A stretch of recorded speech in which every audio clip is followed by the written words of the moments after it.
Good Morning Pharmacie, nous sommes le mardi 31 octobre, c'est votre Flash Info quotidien. Et on commence avec ce rappel de lot qui concerne le médicament Gincorfort. 3 lots de la boîte de 30 gélules et 29 lots de la boîte de 60 sont à retirer des rayons. Les notices de ces lots ne sont pas actualisées et ne mentionnent pas les nouvelles règles d'utilisation de ce médicament, applicables depuis le mois de juillet. Rappelez-vous, Gincorfort ne doit pas être utilisé chez la femme enceinte et pendant l'allaitement. La prudence est également requise chez les personnes à risque hémorragique ou sous anticoagulant ou antiagrégant plaquettaire.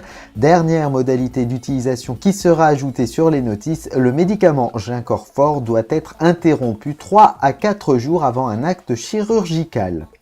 C'est demain, 1er novembre, que débute la 2e édition du mois sans tabac et les pharmaciens sont prêts à y participer. L'année dernière, ils avaient contribué au succès de cet événement. En pharmacie, les personnes qui souhaitent relever le défi d'arrêter de fumer y trouvent toute la documentation nécessaire, mais aussi des kits d'aide à l'arrêt du tabac et surtout les conseils pour bien utiliser les produits de sevrage tabagique. Toutes les pharmacies ont reçu 5 kits et peuvent se réapprovisionner en les commandant auprès de leurs grossistes sous le code ACL 340 154 250 033 6. Attention, il n'y a pas de produits de sevrage tabagique dans les kits.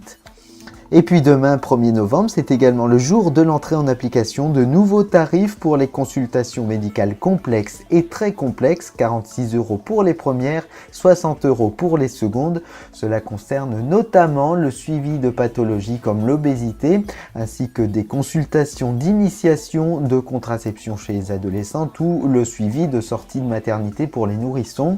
La consultation très complexe s'adresse aux malades souffrant de pathologies lourdes, dont la consultation d'annonce du cancer. C'est la fin de cette édition, il n'y aura pas d'autres flash infos cette semaine. Je vous retrouve donc mardi prochain dès 6 h pour un nouveau point sur l'actualité. Très bonne semaine en pharmacie.